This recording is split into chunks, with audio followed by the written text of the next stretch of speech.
Hello. So let's start chapter 7, Memory Overload. Evolution did not endow humans with the ability to play football. True, it produced legs for kicking, elbows for fouling, and mouths for cursing. But all that this enables us to do is perhaps practice penalty kicks by ourselves. To get into the game with the strangers we find in the schoolyard on any given afternoon, we not only have to work in concert with 10 teammates we may never have met before. We also need to know that 11 players on the opposing team are playing by the same rules. Other animals that engage strangers in ritualized aggression do so largely by instinct. Puppies throughout the world have the rules for rough and tumble play hardwired into their genes. But human teenagers have no genes for football. They can nevertheless play the game with complete strangers because they have all learned an identical set of ideas about football. These ideas are entirely imaginary, but if everyone shares them, we can all play the game. The same applies on a larger scale to kingdoms, churches, and trade networks, with one important difference: the rules of football are relatively simple and concise, much like those necessary for cooperation in a forager band or small village. Each player can easily store them in his brain and still have room for songs, images, and shopping lists. But large systems of cooperation have involved not 22 but thousands or even millions of humans require the handling and storage of huge amounts of information, much more than any single human brain can contain and process. The large societies found in some other species, such as ants and bees, are stable and resilient because most of the information needed to sustain them is encoded in the genome. A female honeybee larva can, for example, grow up to be either a queen or a worker depending on what food it is fed. Its DNA programs the necessary behaviors of whatever role it will fulfill in life. Hives can be very complex social structures containing many different kinds of workers, such as harvesters, nurses, and cleaners. But so far, researchers have failed to locate lawyer bees. Bees don't need lawyers because there is no danger that they might forget or violate the hive constitution. The queen does not cheat the cleaner bees of their food, and they never go on strike demanding higher wages. But humans do such things all the time. Because the sapiens social order is imagined, humans cannot preserve the critical information for running it simply by making copies of their DNA and passing these on to their progeny. A conscious effort has to be made to sustain laws, customs, procedures, and manners, otherwise, the social order would quickly collapse. For example, King Hammurabi decreed that people are divided into superiors, commoners, and slaves, unlike the beehive class system. This is not a natural division. There is no trace of it in human genome, but the Babylonians could not keep this truth in mind. The society would have ceased to function similarly when Hammurabi passed his DNA to his offspring. It did not encode his ruling that a superior man who killed a commoner woman must pay 30 silver shekels. Hammurabi deliberately had to instruct his sons in the laws of his empire, and his sons and grandsons had to do the same. Empires generate huge amount of information beyond laws. Empires have to keep accounts of transactions and taxes, inventories of military supplies and merchant vessels, and calendars of festivals and victories. For millions of years, people stored information in a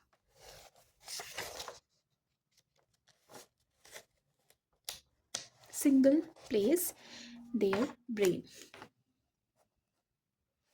Unfortunately, the human brain is not a good storage device for empire sized databases for three main reasons. First, its capacity is limited.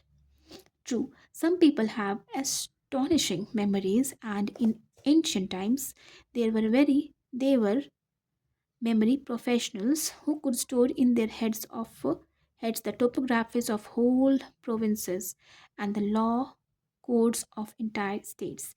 Nevertheless, there is a limit that even master mnemonics cannot transcend.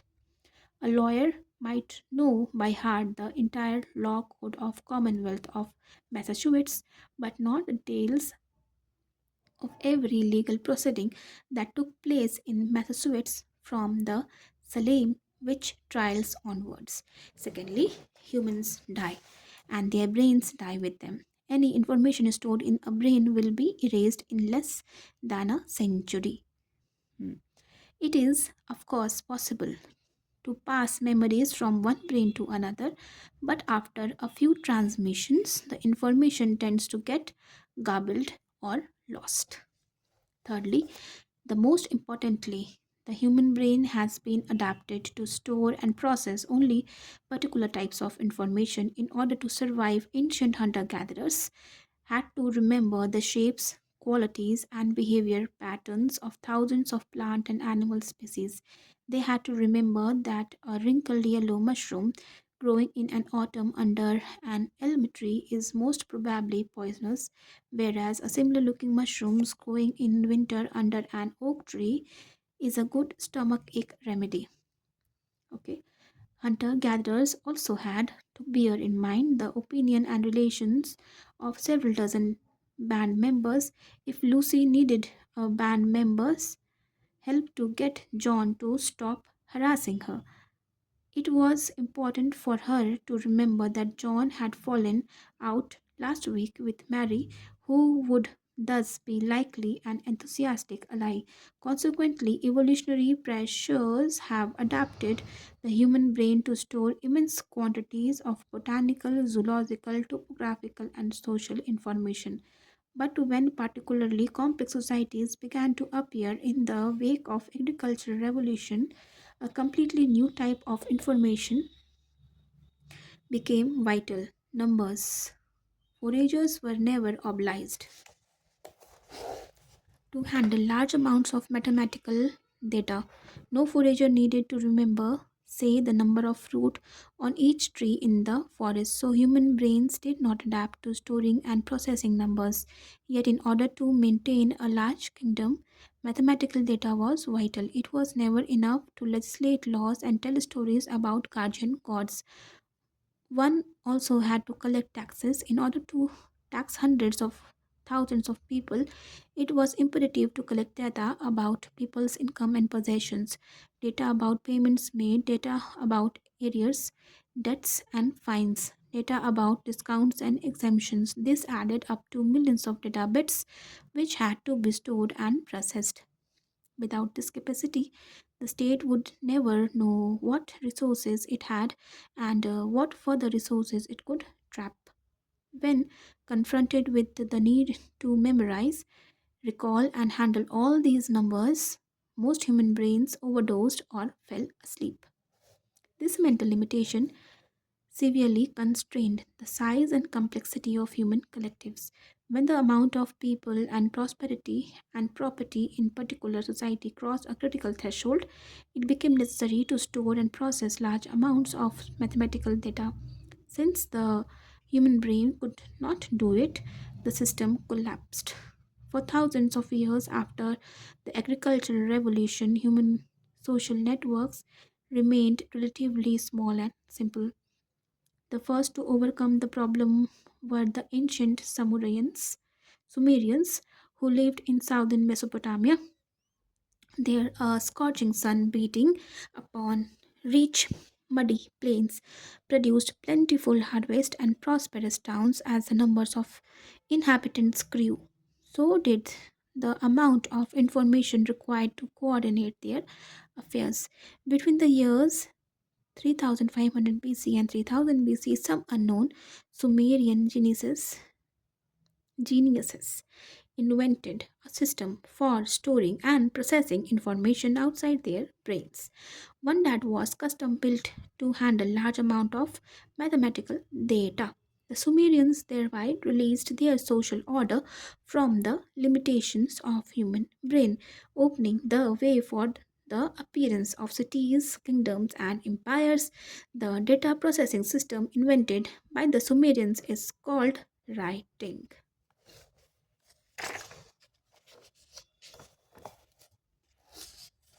Signed Cushing. Writing is a method for storing information through material science. The Sumerian writing system did so by combining two types of signs which were pressed in clay tablets. One type of signs represented numbers. These were signs for 1, 10, 60, 600, 6,300, 3,600, and 36,000. The Sumerians used a combination of base 6 and base 2, base 10 numeral systems. Their base 6 system bestowed on us several important legacies such as the division of the day into 24 hours and of the circle into 360 degrees. The other type of signs represented people, animals, merchandise, territories, dates, and so forth. By combining both types of signs, the Sumerians were able to preserve far more data than any human brain could remember or any DNA chain could encode. At this early stage, writing was limited to facts and figures, the great Sumerian novel.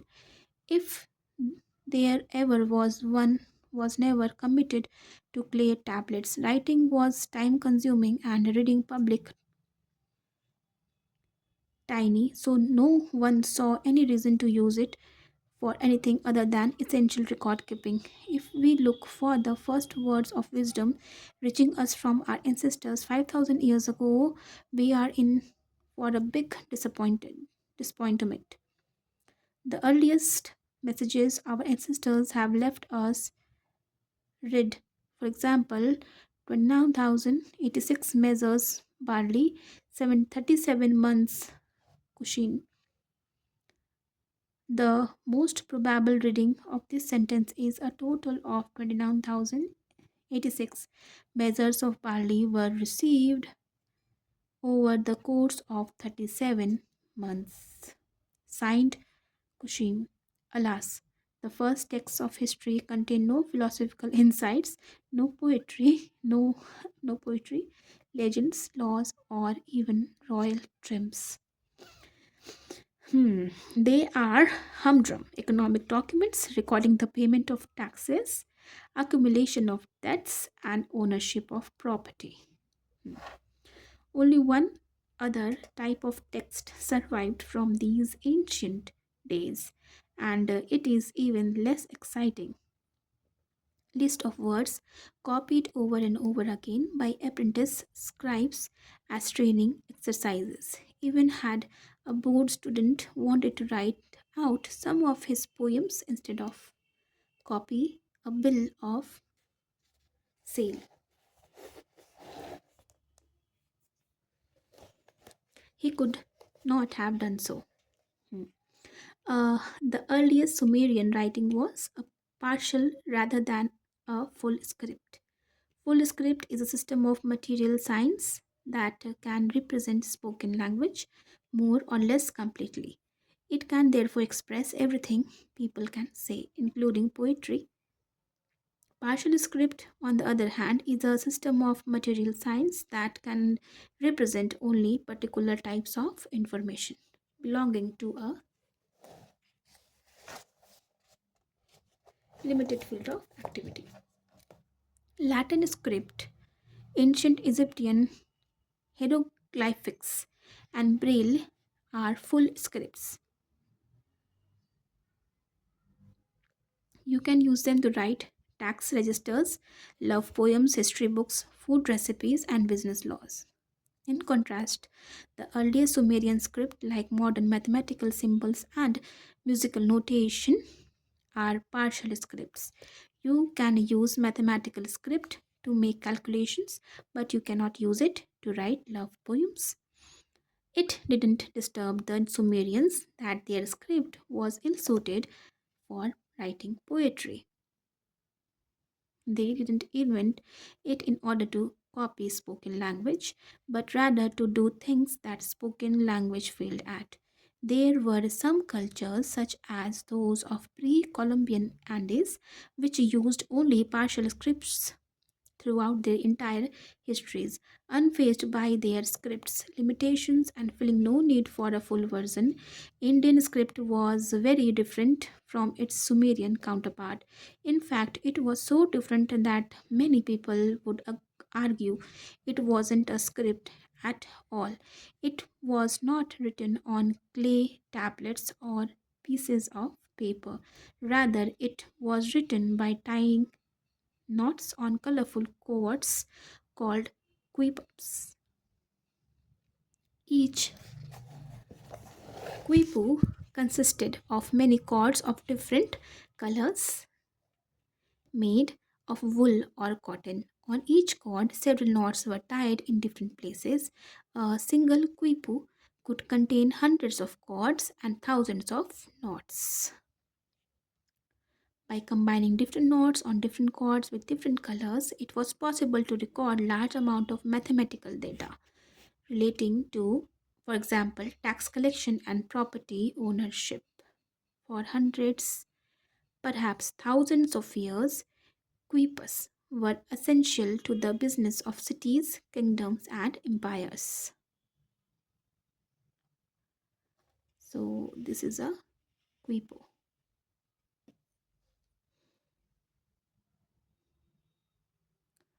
Where were we? Empires. Okay. They reached their full potential under the Inca Empire, which ruled 10 to 12 million people, covered today's Peru, Ecuador, and Bolivia, as well as chunks of Chile, Argentina, and Colombia. Thanks to Quipus, the Incas could save and process large amounts of data, without which they would not have been able to maintain the complex administrative machinery that an empire of that size requires. In fact, Quipus were so effective and accurate that in early years of following the Spanish conquest of South America, the Spaniards themselves employed Quipers in the art of administering their new empire. The problem was that the Spaniards did not themselves know how to record and read Quipus, making them dependent on local professionals. The continent's new rulers realized that this placed them in a tenuous position. The native Quipo experts could easily mislead and cheat their overlords. So once Spain's dominion was more firmly established, Cubans were phased out and the new empire's records were kept entirely in Latin script and numerals. Very few Cubans survived the Spanish occupation, and most of those remaining are undecipherable since, unfortunately, the art of reading Cubans has been lost. The wanderers of bureaucracy. The Mesopotamians eventually started to want to write down things other than monotonous mathematical data. Between 3000 BC and 2500 BC, more and more signs were added to the Sumerian system, gradually transforming it into a full script that we today call cuneiform. By 2500 BC, things being kings were using cuneiform to issue decrees, priests were using it to record oracle, and less exalted citizens were using it to write personal letters. At roughly the same time, Egyptians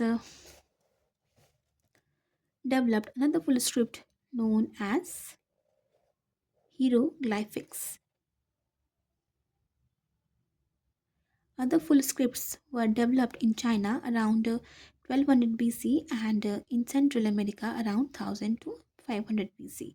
From these initial centers, full scripts spread far and wide, taking on various new forms and novel tasks. People began to write poetry, history books, romances, dramas, prophecies, and cookbooks. Yet, writing most important task continued to be the storage of realms of mathematical data, and the task remained the prerogative of partial script. The Hebrew Bible and Greek Iliad, the Hindu Mahabharata, and the Buddhist Tripitaka all began as oral works. For many generations, they were transmitted orally, and would have lived on even had writing never been invented.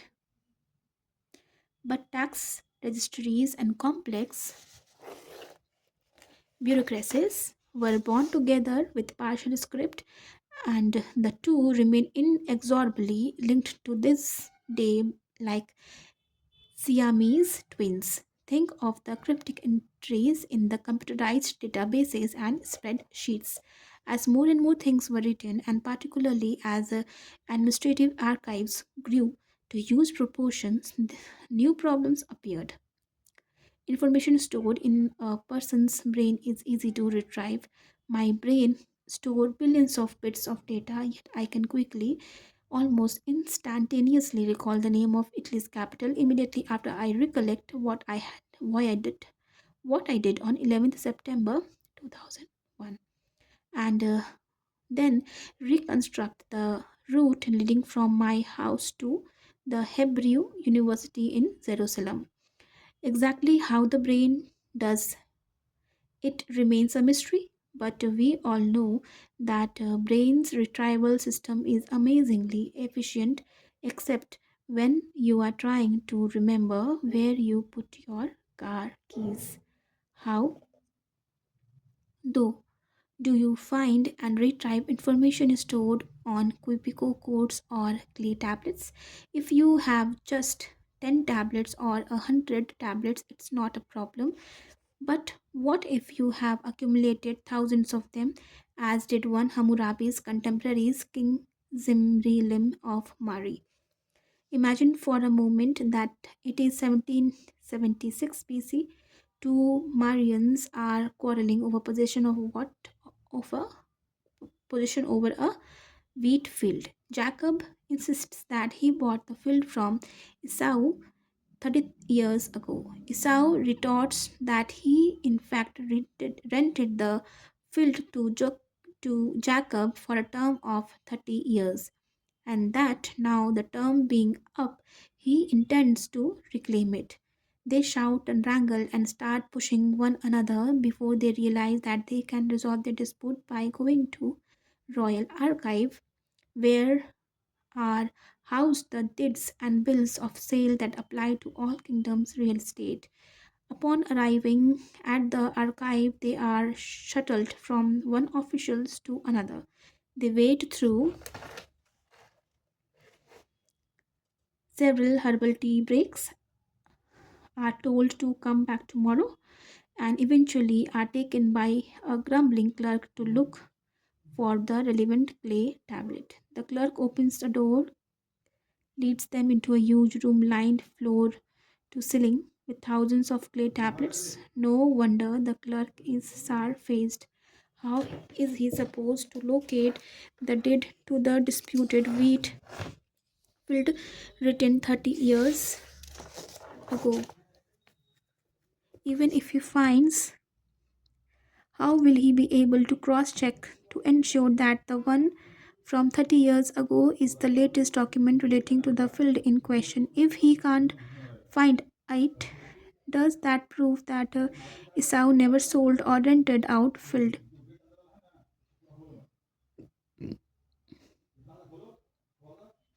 or just that the document got lost or turned to mush when some rain leaked into the archive? Clearly, just imprinting a document in clay is not enough to guarantee efficient, accurate, and convenient data processing. That requires methods of organizing organizations like catalogs, method of reproduction like photocopy machines, method of rapid and accurate retrieval like computer algorithm and pedantic but hopefully cheerful librarians who know how to use these tools. Inventing such methods proved to be far more difficult than inventing writing. Many writing system developed independently in cultures distant in time and place from each other. Every decade, archaeologists discover another few forgotten scripts. Some of them might prove to be even older than the Sumerian scratches in clay, but most of them remained curiosities because those who invented them failed to invent efficient ways of cataloging and retrieving data. What set apart Summer as well as Pharaonic Egypt, ancient China, and Inca Empire is that these cultures developed good techniques of archiving, cataloging, and retrieving written records. They also invested in schools for scribes, clerks, librarians, and accountants. A writing exercise from a school in ancient Mesopotamia discovered by modern archaeologists gives us a glimpse into the lives of these students some 4,000 years ago. I went in and sat down, and my teacher read my tablet. He said, "There's something missing," and he caned me. One of the people in charge said, "Why did you open your mouth without permission? Without my permission?" And he caned me.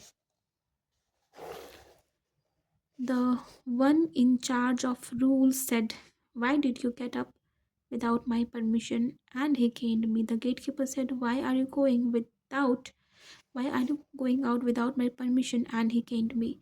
The keeper of the beer jug said, "Why did you get some without my permission?" And he caned me.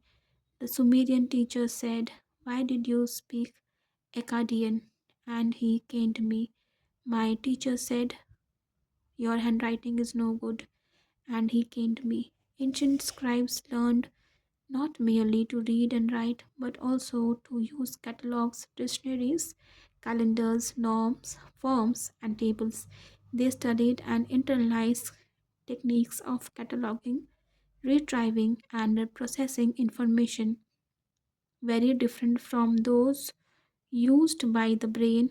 In the brain, all data is freely associated. When I go with my spouse to sigh on our mortgage for our new home, I am reminded of the first place we lived together, which reminds me of our honeymoon in New Orleans, which reminds me of alligators, which remind me of dragons, which remind me of the ring of Nibelungen, and suddenly, before I know it, there I am humming the Siegfried lay motive to a puzzled bank clerk. In bureaucracy, things must be kept apart. There is one drawer for home mortgages, another for marriage certificates, and third for tax registers, and fourth for lawsuits. Otherwise, how can you find anything? Things that belong in one more things that belong in more than one drawer, like Wagnerian music dramas. Do I file them under music theater, or perhaps invent a new category altogether? Are a terrible headache. So,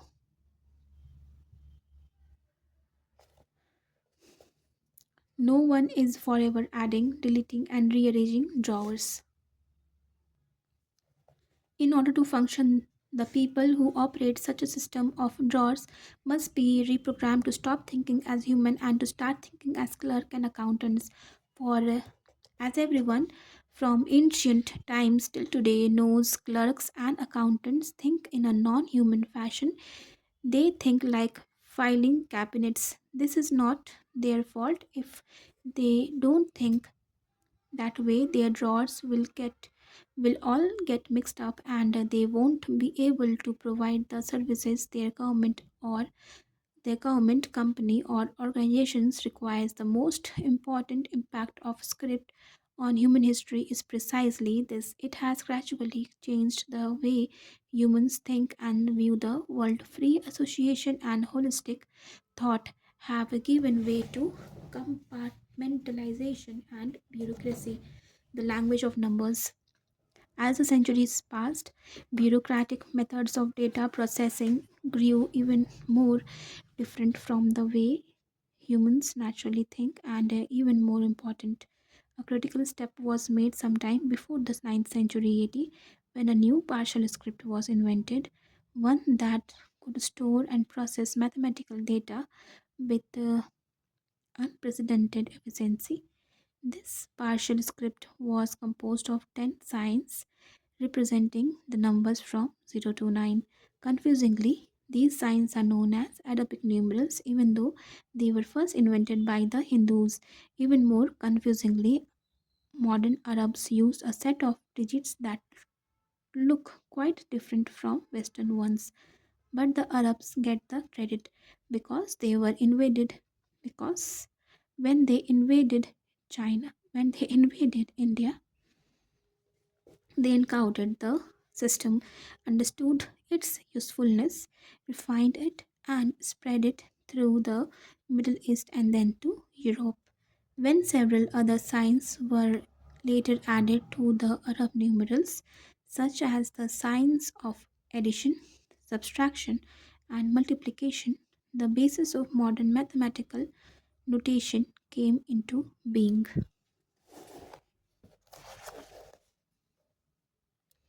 So this is the equation for calculating the acceleration of mass I under the influence of gravity according to theory of relativity. When most lay people see such an equation, they usually panic and freeze like a deer caught in the headlights of a speeding vehicles.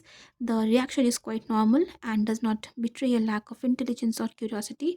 With rare exceptions, human brains are simply incapable of thinking through concepts like relativity and quantum mechanics. Physicists nevertheless manage to do so because they set aside the traditional human way of thinking and learn to think anew with the help of external data processing systems. Crucial parts of their thought process take place not in the head but inside computers or on classroom blackboards. Okay, so continue further. Although this system of writing remains a partial script, it has become the world's dominant language. Almost all states, companies, organizations, and institutions, whether they speak Arabic, Hindi, English, or Norwegian, use mathematical script to record and process data. Every piece of information that can be translated into mathematical script is stored, spread, and processed with the mind blogging speed and efficiency. A person who wishes to influence the decisions of government,